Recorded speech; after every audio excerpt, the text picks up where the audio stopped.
Righto, ladies and gents, as you can see, this is Bob's Hilux. We have finished the build. I'm just going to do a quick run through, start at the front, not the start. We have the ARB Bull Bar. On the Bull Bar, we have put a carbon 12,000 pound winch in it. As you can see, they're cool little black hooks. We still do have to run that in, so we run the cable all the way out. And then, as you can see, there's a bit of slope. We'll just have the handbrake up a few clicks and just put that on tension. So if you're ever out on the tracks or wherever you are, it doesn't get caught up as you're pulling it out. On top, we have the Stealth Series S9s from Roadvision, which are quite cool. They have the little DRL around the ring here, the halo, and then the Roadvision lights up with our cool all new bloody BAW spotlight covers. So that's something different. Typical touring sort of pack, protection bull bar, GME UHF, the short and the long aerial.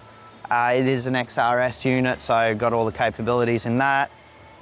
Other than that, under the bonnet, we've done the Direction Plus pre-line filter. So that is before your factory one, so your factory one's still the main filter, like last filter before it gets to the engine.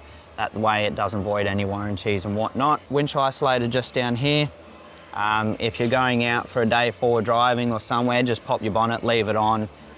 Bob does have in-cab controls, so he's got a switch there with in and out. It does have a remote, wireless remote, and it's also got a plug-in. So when we run the cables inside to do the switches, we tee off that, and so you can manually plug the plug-in. For some reason your batteries die in your remote, you can still use it.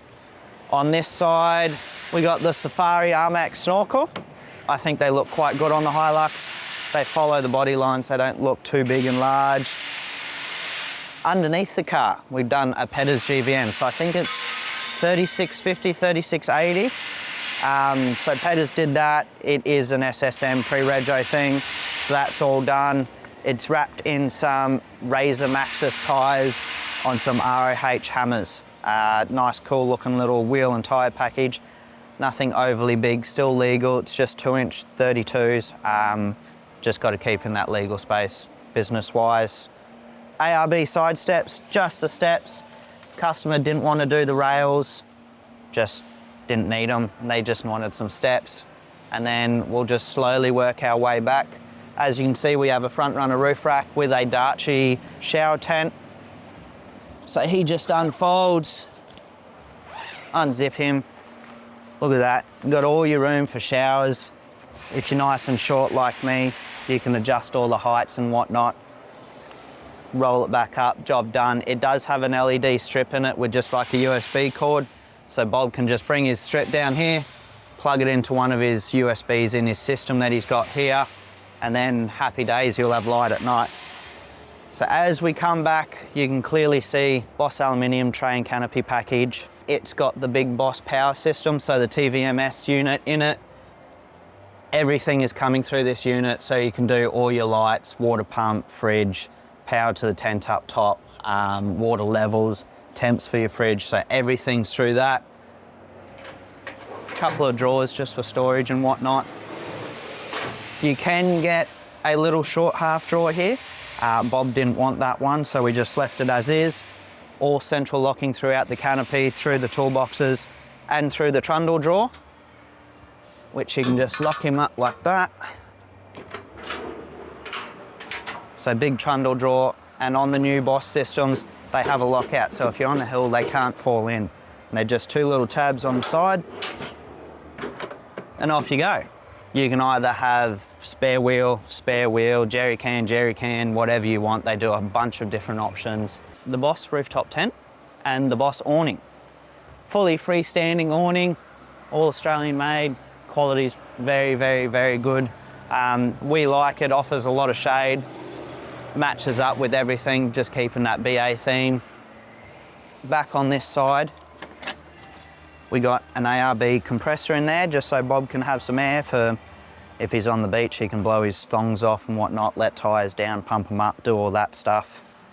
We do have a little water pump underneath there with a tap just to go for the water tank. Pretty sure from memory it's like 70, 75 litres, that water tank. Another drawer on this side with a little bench bar, storage area, whatever you want to use it for. So that all goes back in nice and neat. Bushman's 85 litre upright. So plenty of storage for all your drinks and food. This is your little temp gauge, so you'll be able to see your temps on your TVMS system. Throughout the whole canopy, there is camp lights on each door and on the inside here, so you can see inside your canopy, you can see outside your canopy. There's charge points everywhere on these ones, so they're pretty good. Other than that, just noticing we did do a long-range fuel tank. So ARB Frontier long-range fuel tank, I think it's 145 litres. So I reckon Bob will be pretty much set to travel Oz. I think that's his plan. From memory, he lives over in America and he's coming here to travel Australia, and then I'm not sure what's happening with the car, but yeah, happy to do the job for Bob, and I reckon it's come up pretty schmick. Haven't done a build this big on a Hilux yet, so thank you, Bob, for letting us do that, and thank you for letting us trust the car. But yeah, pretty excited. As you can see, it's quite cool. It's got everything you would need as a tourer. Still legal, your weights are still good. It's just Bob and his partner. You can load it up and you still have weight to spare. We will throw it over the scales. We have a set of scales here, so we'll let the customer know what his max GVM is, how much weight he has to play with, and where his car sits as it sits now, or full of water, full of fuel, fully loaded, whatnot. So we can give him front axle load ratings, rear axle load ratings, so he's got pretty much everything you need to know about the car, and off he can go and travel Oz.